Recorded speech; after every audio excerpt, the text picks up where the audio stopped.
नमस्कार मित्रांनो, आज आपण करणार आहे शेवग्याच्या शेंगाची आमटी।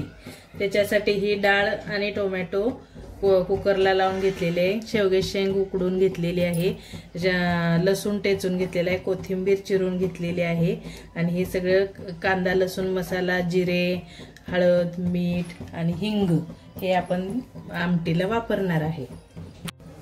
आता 1 चमचा जिरे टाकूया। जिरे चांगले तडतडले की हिंग टाकायचा, नंतर लसूण टाकायचा।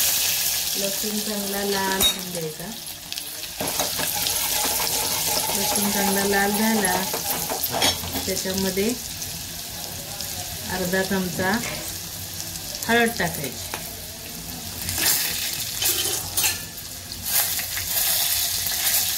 2 चमचे कांदा लसूण मसाला टाकायचा आणि ही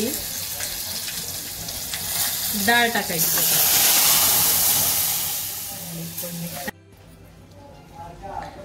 आता चवीनुसार मीठ टाकायचं आणि ह्या उकडून घेतलेल्या शेंगा टाकायच्या पाण्यासकट।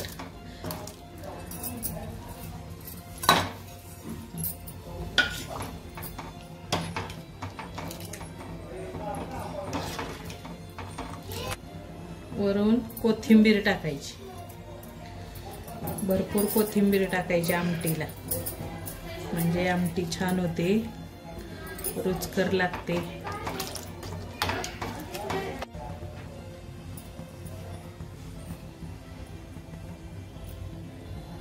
कसा आमटीला तवंग आलेला आहे, आमटीला उकळी फुटलेली आहे। ही आमटी भाताबरोबर भाकरी बरोबर चपाती बरोबर खूप छान लागते। एकदा खाऊन बघा आणि करून बघा। आता ही आमटी तुम्ही घरी करून बघा कशी वाटली ते, आणि माझ्या चॅनलला सबस्क्राइब करा, लाईक करा, शेअर करा। धन्यवाद।